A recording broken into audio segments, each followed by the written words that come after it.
प्रेम विनोदनी शरण, राधा वल्लभ श्री हरिवंश महाराज। किसका है? जोर से राधा वल्लभ श्री हरिवंश बोलो। हाँ ऐसे, इसीलिए कहते कुछ खाओ। ऐसे होते जा रहे हो। महाराज जी के चरणों में अनंत कोटि दंडवत प्रणाम। महाराज जी, आपके श्रीमुख से सुना है कि साधक को अनुकूलता का भोग नहीं करना चाहिए, पर शरीर के माता पिता कहते हैं कि अनुकूलता का भोग करो, जैसे अच्छे वस्त्र पहनो, पेट भर के प्रसाद पाओ, आदि आदि। तो इसमें आपकी क्या आज्ञा है? ये आपकी अनुकूलता थोड़ी है। आप शरीर हो क्या? आप कह दे कि हम गाड़ी में डीजल नहीं डालेंगे, चाहे जितनी बड़ी गाड़ी हो, तो आप रोड में नहीं चला सकते, उसे खड़ी रहेगी वो। अरे एक शरीर जीवन यात्रा के लिए गाड़ी मिली है। अब इसमें समय से जितना पानी चाहिए पानी दो, जितना भोजन चाहिए मिल जाता है भोजन डाल दो, दूध मिलता है फल मिलता है उसको खा लो। जो आप इच्छा मत करो, जो कपड़े मिल जाते हैं वो कपड़े पहन लीजिए। हाँ, अब अगर हमारे जीवन में कोई हमारी निंदा करता है, अपमान करता है, या शरीर रोग से ग्रसित हो जाता है, या माता पिता पधार जाते हैं, कोई हमारा साथी नहीं, तो इसमें हमें दुखी सुखी नहीं होना। अब हम आज भोजन ही नहीं मिला तो हमें दुखी नहीं होना। भगवान की इच्छा है, इस शरीर का आज प्रारब्ध है। भोक्ता थोड़ी बनना, शरीर को देना, समझ रहे ना? ये अनुकूलता का भोग नहीं हुआ। अनुकूलता का भोग ये है कि आपके पास पैसा है, जाओ आज भारती के होटल से लाओ, कल ब्रजवासी वाले होटल से लाओ, अगले दिन ढाबा से लाओ, अच्छे, ये हो भोग। अब प्रारब्धानुसार जो माता पिता या गुरुजनों के द्वारा दिया जा रहा है, उससे शरीर का पोषण कर रहे हैं। बिना अन्न के, बिना जल के, बिना वायु के ये शरीर तो ये पंचभूतों से रचित है। इसमें वही चीज डालनी पड़ेगी जिससे ये बना है और चल सके। तो उसमें मैं थोड़ी भोगता हूँ, शरीर को तो देना ही पड़ेगा।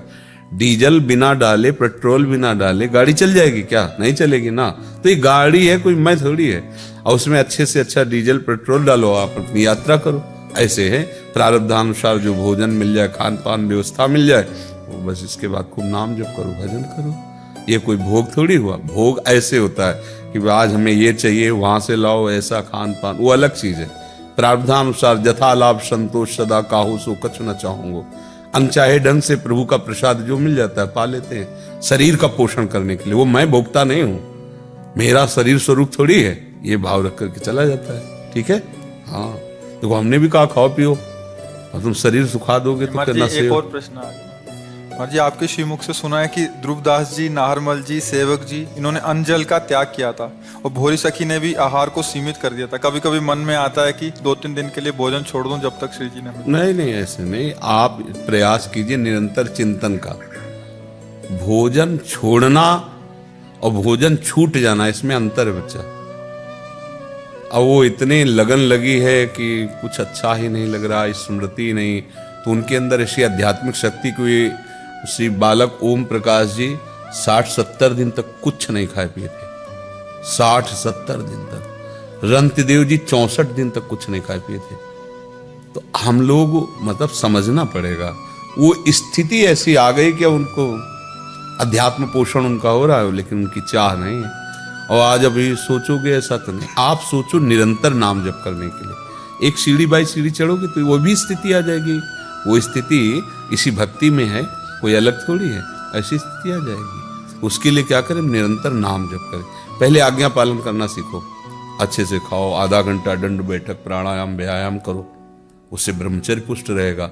शास्त्रों का स्वाध्याय, सत्संग, नाम जप, वाणी पाठ, माता पिता की सेवा। देखो अभी फिर धीरे धीरे जब आध्यात्मिक ऊर्जा शक्ति बढ़ती है, तब ऐसा होता है कि 4 दिन 10 दिन नहीं, कोई फर्क थोड़ी पड़ा उनको, कोई परेशानी थोड़ी पड़ी। अच्छा, श्री जी मिलना चाहती, कैसे? वो स्थिति दे देंगी। अब ये थोड़ी कि 3 दिन कोई भूखा रहे तो श्री जी मिल जाएंगे, ऐसा नहीं है। कई लोग ऐसे होते हैं जिनको भोजन नहीं मिलता, तो उनको श्री जी थोड़ी मिल जाती हैं। कई दिन भोजन नहीं मिलता, अपने लोगों को कई श्री जी थोड़ी मिल जाती है। श्री जी तो प्रेम से मिलते हैं, और प्रेम में वो कुछ याद ही नहीं, खान पान की स्थिति में कई दिन व्यतीत हो गए, श्री जी मिल गई। तो भोजन छोड़ने से नहीं मिलती श्री जी। मिले ही न रघुपति बिनु अनुरागा, किए कोटि जप जोग विरागा। जैसे होता है कि वो 3 दिन कुछ खाए पिए नहीं, श्री जी मिल गए। हम 6 दिन कुछ खाए पिएंगे नहीं, 3 दिन क्या। और कितने ऐसे दिन व्यतीत हुए, कितने ऐसे दिन कासिम बीते हुए, इतना सतुआ ऐसे कर दो उड़ जाए। उसी को ऐसे जैसे शहद में नहीं घोरा जाता, गंगा जल डाल के घोर लिया, चाट लिया। क्योंकि बांटने वाले सैकड़ों लोग भिक्षुक है, उन्हीं में जाके साइड में बैठ गए तो इतना ढक्कन में डाल दिया सतुआ। न नमक है न चीनी, बस तू ऐसे प्राण पोषण ऐसे होते। कभी कोई एक पीस बर्फी दे दी, कभी कोई ऐसे निकला एक आध कचौड़ी डाल दी। शाम टाइम केवल बैठते थे थोड़ी देर, ना कहीं नियम था, ना कहीं मांगना, ना पैसा हाथ में छूना, ना किसी आश्रम जाना। बैठ गए, जो हमारे सामने दे दिया उसका, पैसा तो उठाएंगे नहीं, छोड़ दिया चल दिया। जो खाने के लिए मिला वो थोड़ी देर बैठे, जाके 80 घाट में से नीचे सैकड़ों लोग बैठे रहते थे, सब एक से एक महान तपस्वी, ऐसा थोड़ी कोई भिखारी रहते थे। प्राण पोषण के लिए जो मिल जाए उसे खाओ पियो, चुपचाप भजन करो। भजन से एक स्थिति आती है। प्रभु अगर ना खाने से मिलते ना, तो ऐसे ऐसे जीव, जैसे सांप है, एक बार वो शिकार कर ले, मान लो चूहे को खा ले, तो 3 महीने उसे कुछ जरूरत नहीं, वो बिल में आराम से रहेगा। 90 दिन तक बिना कुछ खाए पिए आराम से रह सकता है।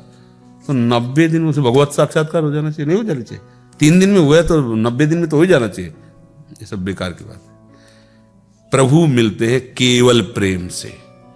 वो प्रेम स्थिति में 1 दिन नहीं पाए, 70 दिन नहीं पाए, 4 दिन नहीं पाए, वो बात अलग है उनकी। पर प्रधान बात प्रेम में भोजन ना पाना नहीं है। अगर ऐसा हो तो कितने ऐसे लोग फट से भगवत प्राप्ति कर लें। 3-4 दिन में कोई मर थोड़ी जाएगा। भोजन छोड़ दो, जल छोड़ दो, मिल जाएंगे भगवान। तो भाई हम अभी व्यवस्था सबको लगा दे कि मर चाहे जाओ, 4 दिन कोई नहीं खाएंगे, आज्ञा उल्लंघन नहीं करेंगे। इतना बड़ा है।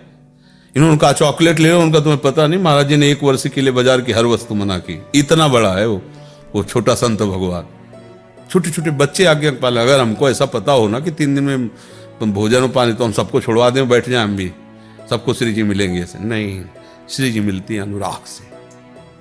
रहा नहीं जा रहा, जिया नहीं जा रहा, लाडली के बिना, वो बात, वो आता है भजन से। संग न हो भजन न हो संग बिनु, भजन बिना नहीं प्रेम। ध्रुवदास जी के तो वचन है ना, भजन बिना नहीं प्रेम। छिनहु भजन न छाड़िए, धरिए या ध्रुव। मनमानी ना करो। हम लोगों ने बहुत मनमानी की है, तो उसी का परिणाम भी मिला है कि बड़े बड़े जितने उद्दंड वैराग्य किए उन सबको भोगना पड़ा है। इस शरीर है, इसके साथ मर्यादा से चलो। उचित जो भोजन मिले उसे डाल लो, नहीं तो एक दिन जब बीमार हो जाओगे तो फिर जो नहीं खाना चाहिए वो भी खाना पड़ेगा। जीवन में जो नहीं, हम कभी टेबलेट नहीं खाते थे, कभी कुछ ऐसा हुआ, अगर कभी कोई बहुत जोर करके दे दिया तो ले लिया, फेंक दिया नाली में। 2-4 दिन कष्ट होगा, ठीक हो जाएगा। मनमानी आचरण नहीं। समय से अगर रोग है तो औषधि ले ले, समय से भोजन ले ले। भजन से प्रेम होता है और प्रेम से प्रभु मिलते हैं, ये बात समझ लो। समझ रहे ना? उद्दंडता मत करो कि खान पान हड्डी हड्डी सूखी जा रही, तो ना तो आपका फिर भजन में मन लगेगा। अन्न का एक प्रभाव होता है बच्चा, अगर भगवदाकार वृत्ति नहीं हुई, अन्न बंद कर दो तो स्मृति लोप होने लगेगी। आप देख लो, जैसे हम अनुभव करके बता रहे हैं, स्मृति लोप होने लगेगी, शून्यता आने लगेगी, भजन में अरुचि होने लगेगी, उत्साहहीनता आ जाएगी, पड़े रहने का मन करेगा। लो क्या है, प्रमाद स्थिति आ गई। ज्यादा भोजन पाओगे तो ही आ जाएगा, प्रमाद स्थिति आ जाएगी, सोने का मन करेगा। पड़े उचित भोजन, युक्ताहार विहार से, बस इसको लगाए रहो सेवा में, श्री जी के भजन में, बढ़िया बन जाएगी बात। आरती जी, राधा वल्लभ शेयर इमेज बोलिए।